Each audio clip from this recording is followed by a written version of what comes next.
Hi there. Welcome back to U.S. History. Mr. Rosenleaf coming at you. And we are going to, first of all, I hope you enjoyed the Simpsons cartoon that you all watched before this video. So we're going to try and keep this fairly short since you've already done about 25 minutes or so with the Simpsons there. But yeah, so we're going to talk through a little bit about Prohibition, and we'll continue tomorrow with some organized crime stuff. So let's talk Prohibition, but before we do, just think about the video you just watched, the Simpsons video. And so first of all, so three things. Number one, what things did you notice about Prohibition in Springfield? What details do you think were creative license on the part of the writers and the producers? And which do you think were actually historically accurate?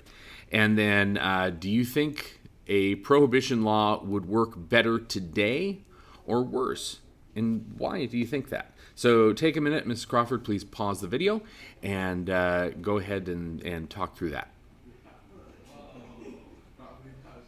Nicely done. I know there was some great discussion going on, especially in fourth period, because you were all so loquacious. Okay, so let's talk about Prohibition here. So Prohibition had basically three goals: eliminate drunkenness and abuse of families, get rid of saloons. They felt that saloons were where prostitution, gambling, and other forms of vice thrived, in addition to being the place where a lot of people got their alcohol. And third, prevention of absenteeism on the job accidents. People were showing up to work drunk or hungover, and that was causing accidents, and that was hurting production of materials, and owners were having to then turn around and get more employees. They didn't have to pay workman's comp or anything like that. That didn't exist yet. So yeah, there was a feeling that alcohol was causing a lot of societal problems. And that alcohol was sort of the common denominator amongst all of these things. And rather than deal with these issues on their own, they were going to try and deal with the head of the problem, which they felt was alcohol. And they felt that if alcohol went away, then all these other things would go away. So there were two parts to Prohibition in terms of legality that I want to mention. Number one was the actual amendment itself, the 18th Amendment, which came into effect January 17th, 1920, and was repealed December 5th, 1933. So good 13 years there, where although near the end of that, the new president had allowed beer to be produced. He had kind of executive order kind of a thing. So anyway, the 18th Amendment outlaws the production, sale, and transportation of intoxicating liquors. Well, what does that mean? And the 18th Amendment doesn't really go into detail about that. Now, it did not outlaw consumption of alcohol. I think because the Congresspeople felt that trying to police what people kind of did in their own homes was going to be kind of difficult, policing what they put in their bodies. But we could police what they could buy and sell. This loophole leads to some pretty bad unintended consequences. And this amendment also gives Congress and the states the co-powers to enforce this amendment. And there were some states that already had prohibition laws on the books. They had already gone dry. There were some counties that were dry counties where you can't consume alcohol. There are still some of these counties around, especially if you go down south. Not a lot of dry counties in the north, but in the south you still find a few. In fact, I think, is it the Jack Daniels distillery that's in a dry county, or some famous distillery is actually in a dry county, so you can't actually consume the product that the distillery produces. You have to go across the county line. Now, the law that sets up the federal enforcement of prohibition is known as the Volstead Act, which was put into place October 28th, 1919. It was also known as the National Prohibition Act. So this actually defines, number one, what is an intoxicating liquor. And that was anything above 0.5% alcohol by volume. And if you know anything about alcohol, you'll know that's not a very, that's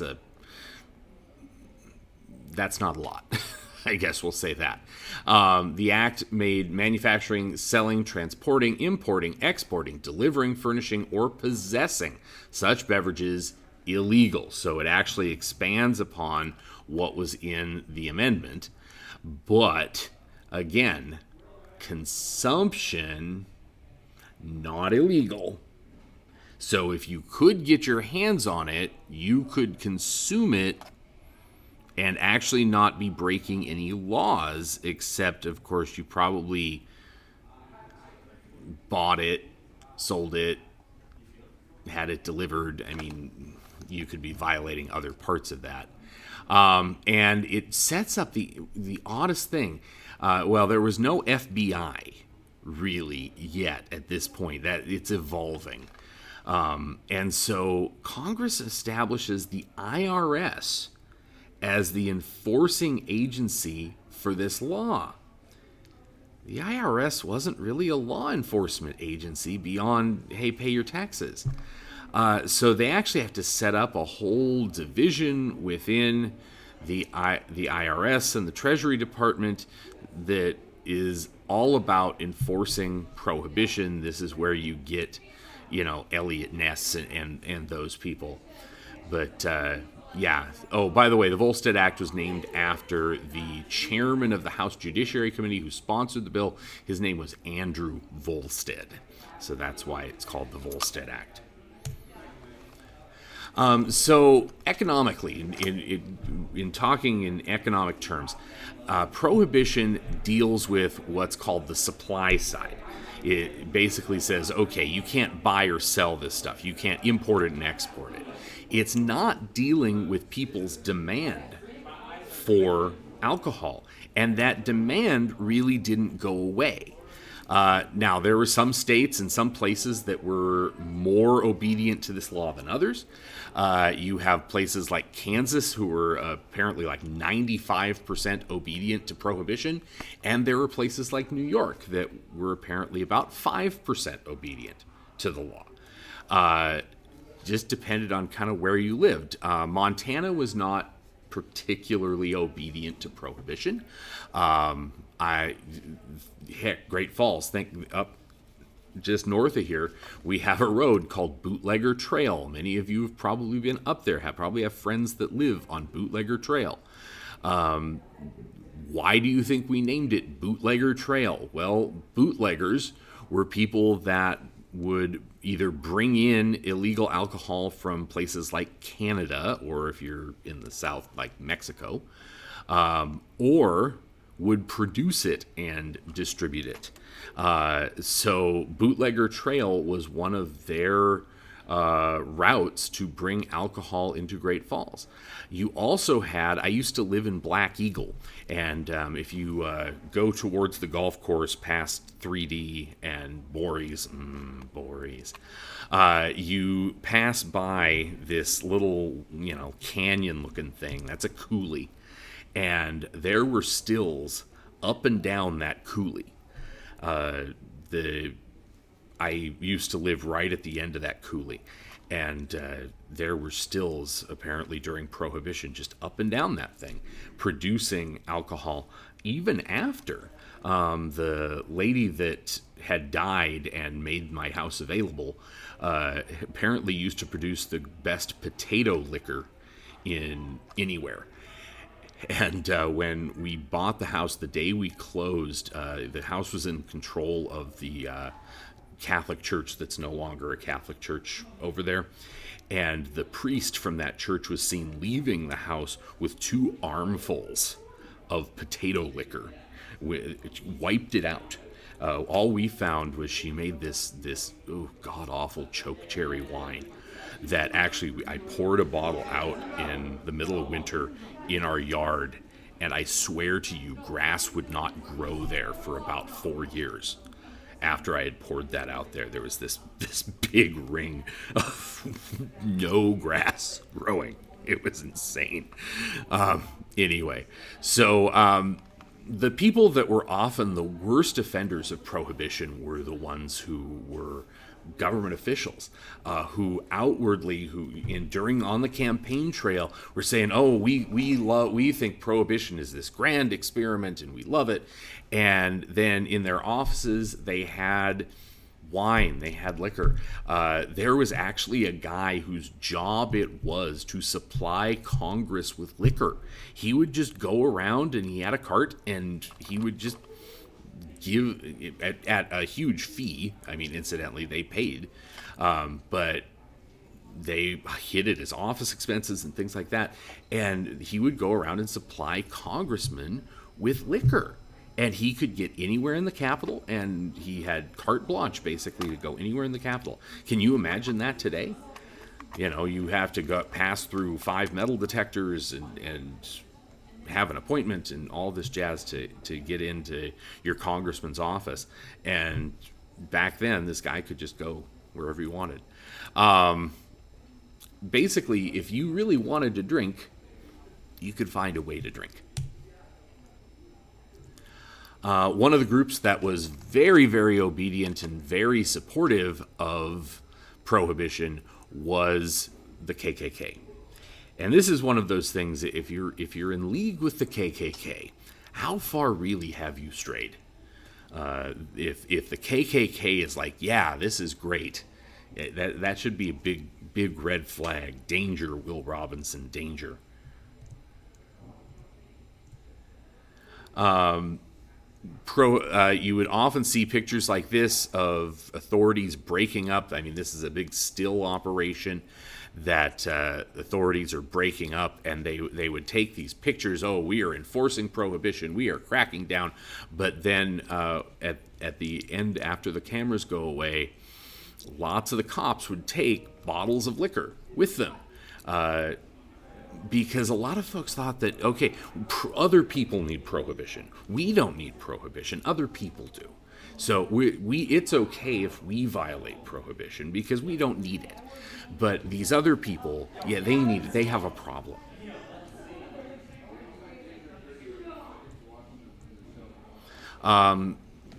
Some people would go to illegal bars to get their liquor. These illegal bars were called speakeasies. Some of them were quite glamorous, like the painting you see here, everybody in black tie and enjoying their champagne and whatnot.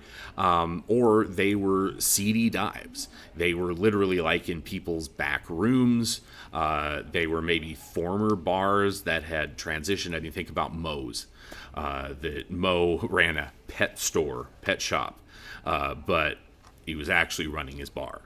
And he would just change everything over when the authorities would show up. I mean, it wasn't as intricate as what was shown on the show where there's the lever that changed everything over. But there were places where you would push a button or pull a lever and things would change, not to the extent of Moe's, but things would change. Or, the authorities would come and you have somebody stationed at the door and there was a password or something like that to get in at a pet store or something like that. I mean, that's certainly suspicious. But a lot of the violations of prohibition were things like this. I mean, if you were poor, you probably didn't have money to go to a speakeasy or something like that. But, you might have a friend that has a still operation. And, I mean, this guy's filling bottles out of a gas can for crying out loud. And some of this stuff was strong enough that it probably could start a car. I mean, some of this stuff was ridiculously strong. You could even kind of make your own thing. If you left grape juice out on a counter for a certain number of days, it would ferment and turn into, I mean, a nasty wine. Oh, God. Oh, I don't know if you've ever left orange juice in a fridge too long, and you try it and you're like, whoo. Yeah, that's fermented. That has an alcoholic content to it. I'm not saying do that because, oh, that stuff's nasty. But, that's something that they used to do because people needed their alcohol. And to take it away suddenly just really wasn't working.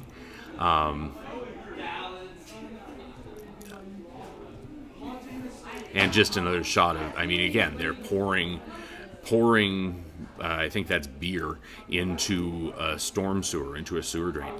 And you got to think, number one, there were some pretty happy rats down there. But again, they would do this. They'd show these pictures, but then, look, there's a barrel behind them. Who knows what happened once the cameraman went away? Here's this big stash. I mean, all these agents of the IRS and whatnot. Oh, here we've found all of this illegal liquor. Notice they're not destroying it. Notice that they'll probably bash a couple bottles for the cameras, but then a lot of that's going to go away with them when they leave. Again, Prohibition was for other people. Prohibition wasn't for you and me. It was for other people. Okay, so finishing this up here, I want to know what were the 3 goals of Prohibition, and how do you think Americans could get a hold of liquor despite the ban? And was Prohibition successful? Why or why not? I want you to put both of those things in your reflection document. Put today's date there, so put it underneath the last reflection I had you do. And put today's date and answer these questions for me. You might want to go back and review your notes for that first one. It was one of the first things we talked about. Okay, so that's it. Thank you all for your quick attention today. Have a great rest of your day. Bye-bye.